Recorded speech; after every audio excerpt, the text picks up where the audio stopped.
L'histoire d'un mot, c'est-à-dire son étymologie, apporte de précises informations éclairées. Une orthographe difficile parce que mystérieuse. Saisir de nouveaux liens entre les mots, former des familles sur des bases historiques. Le français aujourd'hui est le produit de l'histoire. Alors d'où viennent les mots ? Chercher leur origine invite au voyage. Ils ont voyagé à travers le temps et à travers l'espace. Certains mots sont aussi vieux que la langue française. Ils ont évolué au cours des siècles. Ils ont changé d'orthographe, de sens et de prononciation. Voyage dans l'espace également. Toute langue est un musée vivant et conserve des échos de langues disparues, la trace des rencontres, de cultures, des échanges d'idées et de marchandises, des guerres et des conquêtes. La langue française a vécu de grands rendez-vous avec le germanique lors des invasions barbares, avec l'arabe au Moyen-Âge, avec les langues d'Amérique au retour des voyages de découverte, avec l'italien à la Renaissance et puis avec l'anglais. Il a longuement côtoyé les langues des régions de France, le breton, le provençal, le picard, le basque, le normand. Ces contacts ont laissé des mots en héritage qui forment un trésor commun. Ce trésor continue de s'enrichir. Cet enrichissement passe aussi par la création de mots et les scientifiques puisent toujours aux racines grecques, cyclant, dinosaures, écologie, les latins, mammifères, ordinateur, radium. Et je vais vous présenter plusieurs mots et leur origine. Alors on va commencer la première partie par 20 mots. Premier mot, altitude. Altitude, ce mot remonte à l'adjectif latin altus qui signifie haut. Élevé, cet adjectif a donné en français haut et en italien alto.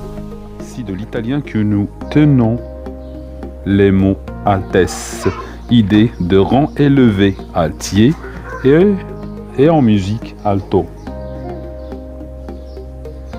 Anniversaire. Un anniversaire célèbre le retour annuel du jour d'un événement marquant, comme le jour de la naissance de quelqu'un. Ce mot vient du latin anniversarius, formé de zanu, qui veut dire année, et d'une forme du verbe verter, signifiant revenir. Athlète. Ce mot vient du grec athlétes, qui signifie celui qui s'exerce à la lutte, de altos, qui veut dire lutte, combat. Un autre mot du vocabulaire sportif est de même origine, décathlon, qui désigne une compétition avec 10 épreuves à disputer. Atlas. Ce mot vient d'un nom propre. Le géant Atlas est le dieu grec condamné à soutenir le ciel sur ses épaules. Un géographe flamand du XVIe siècle a réalisé un ensemble de cartes dont la première page était ornée d'une gravure représentant Atlas portant le monde. Attrayant. Le verbe traire, très ancien et très courant, a été peu à peu remplacé par tirer, qui avait le même sens. Traire, c'est maintenu seulement au sens de tirer le lait. En ancien français, il existait un verbe attraire, voulant dire attirer et charmer. Il a disparu, mais restent ces deux participes attrayant et attrait que nous utilisons toujours. Avion. Un ingénieur français, Clément Ader, invente à la fin du 19e siècle de drôles appareils avec des ailes pour s'élever dans les airs. Il baptise ses modèles avion 1, avion 2, etc. Nom propre qu'il crée à partir du latin avis, qui veut dire oiseau. Ces appareils portaient alors le nom de aéroplane. Et c'est seulement après la Première Guerre mondiale, dans les années 1920, que le terme avion va s'imposer et devenir fréquent. Banque. Dès le Moyen-Âge, des marchands du nord de l'Italie pratiquent les métiers de la banque. Ce mot vient de l'italien banca, désignant la table, le comptoir du commerçant qui changeait et prêtait de l'argent. Plus tard, il désigne l'endroit où se pratique le commerce de l'argent. Banane. La banane est un fruit originaire d'Asie. Le bananier est acclimaté. En Afrique et sa culture progresse de l'est du continent vers l'ouest. Les Portugais découvrent cette plante inconnue des Européens. Au XVIe siècle, ils la répandent des Caraïbes et en Amérique. Ce mot vient du portugais banana, qui vient probablement d'un mot africain de Guinée. Le fruit était connu auparavant, mais on le nommait en français pomme de paradis. Biberon. Le mot biberon vient du verbe latin biber, qui veut dire boire. On reconnaît la même origine dans le verbe français imbiber. Biologie. Ce mot a été créé par un savant français au début du 19e siècle à partir d'éléments tirés du grec bios, qui signifie manière de vivre, mode de vie, et logia, qui veut dire théorie. Le suffixe logie sert à former des noms de sciences qui étudient des domaines précis, minéralogie, zoologie. La biologie est donc la science qui étudie les êtres vivants, les phénomènes vitaux. Bougie. Bougie est l'ancien nom d'une ville d'Algérie qui s'appelle aujourd'hui Béjaïa. Au Moyen-Âge, cette ville fournit des grandes quantités de cire fine. L'éclairage à la bougie de cire est réservé aux nobles et aux rois. La chandelle composée de suif est pour le peuple et la bourgeoisie, tandis que le cierge sert à un usage religieux. Budget. C'est un mot anglais qui signifie bourse, sac de voyage, et pris ensuite un sens lié à l'argent. Ce mot anglais vient de l'ancien mot français bougette, sacoche de cuir, qui est le diminutif de bouge, sac-poche. Le mot bougette ne s'est plus employé à partir du XVIIe siècle et le français a adopté le mot anglais à la fin du XVIIIe siècle pour l'appliquer aux finances françaises. Cacahuète. L'arachide est une plante tropicale originaire d'Amérique du Sud. Il va suivre la route des négriers. Il est introduit en Afrique, puis repart avec les esclaves vers le sud des États-Unis. Le mot cacahuète vient de l'espagnol cacahuète. C'est une adaptation de tlacacahuetl, qui signifie mot à mot cacao de terre, dans la langue d'un ancien peuple indien du Mexique, les Aztèques. Ce mot apparaît en français sous la forme de cauer. Il vient du latin quaterni, par quatre. Quatre se disant quatuor.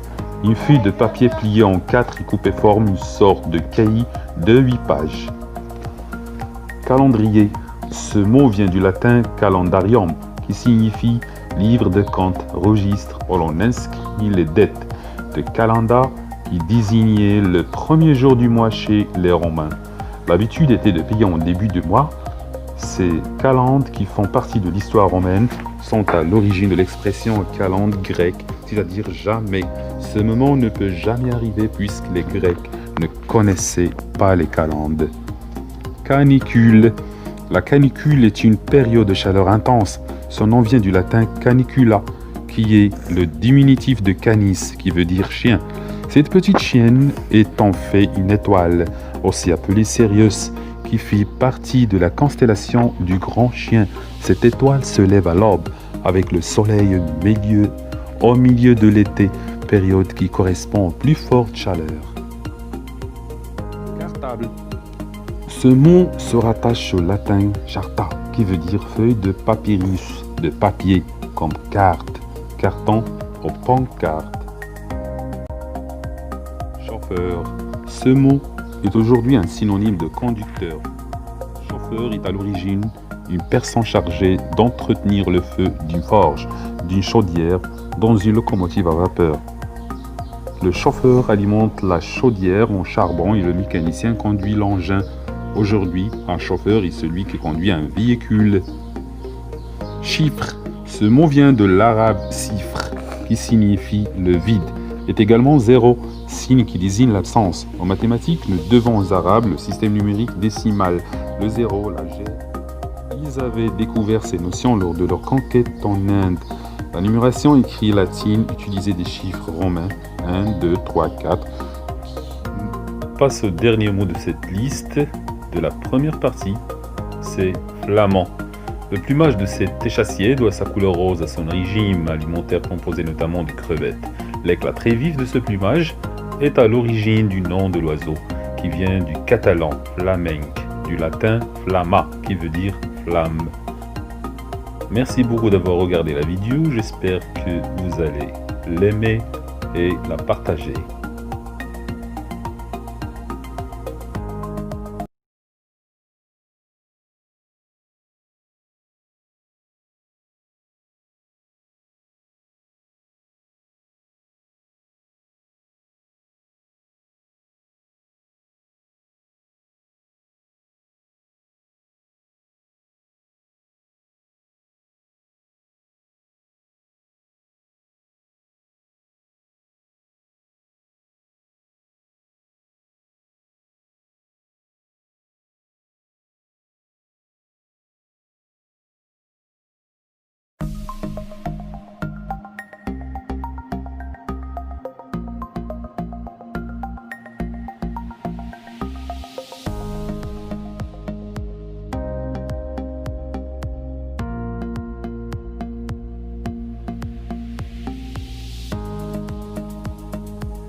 Et n'oubliez pas de vous abonner. Merci beaucoup.